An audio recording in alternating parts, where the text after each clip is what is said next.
Now from here, I recently been watching The Watcher with my girl. I've been loving, I wouldn't say loving. The show has been entertaining enough for me to sit through and watch. So basically, I could read the Netflix description to make it sound official. I could give my spin to it.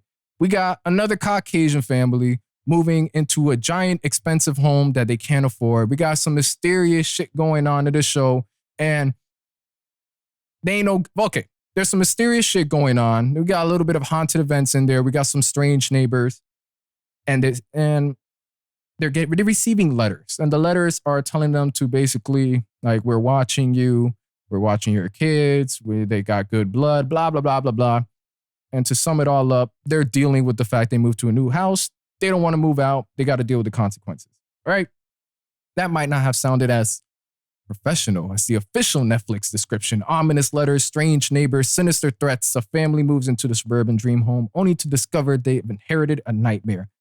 Actually, with those 2 points, I could remix it better. Sorry for the ring. I'm holding my watch to make sure the camera light stays on. Let's do an official remix right here. All right. Ominous letters that are written pretty nice on a typewriter, like on an official paper. It isn't like on a hand note or some mystery blood on a wall. It's like some professional letters, man. Listen, if anybody's haunting a house and they're writing professional letters, I might invite them more. Like, hey, if you're going to kill me, I need you to come to my job real quick.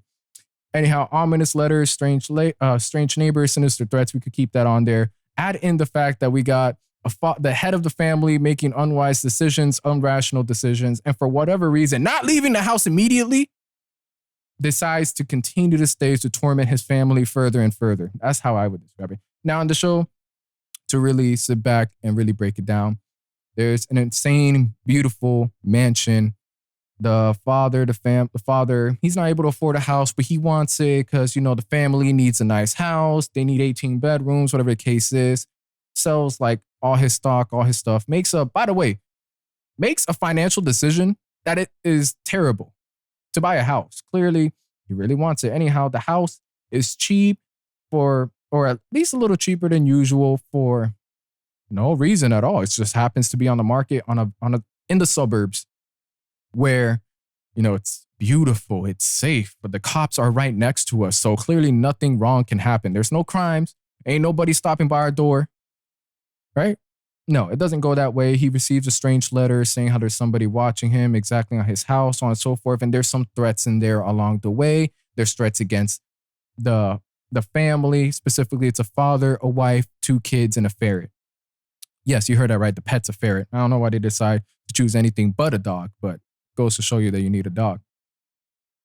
And in a big ass mansion, they have strange neighbors that are a bit ominous. They hear certain things in the house. They hear certain musics, your typical stuff. Now, my gripe with the show so far is the letters. Like I mentioned, they're very professional. Yes, it's threatening, but it's like, yo, before you kill me, I just want to say you need to be a LinkedIn manager for resumes because it was outstanding.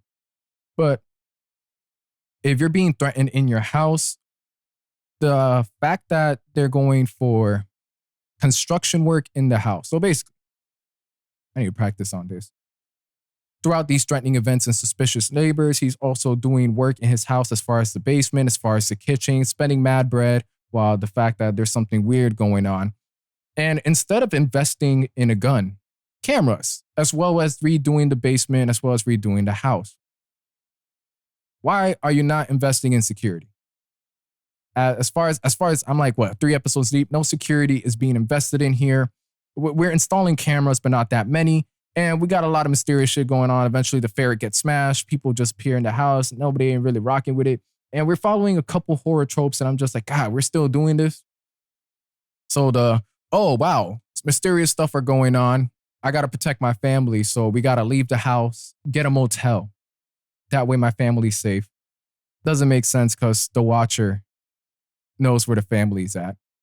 As far as the husband, the male lead, he makes terrible financial decisions. And it's entertaining because the cinematography is pretty dope. I'm loving the way everything's angled.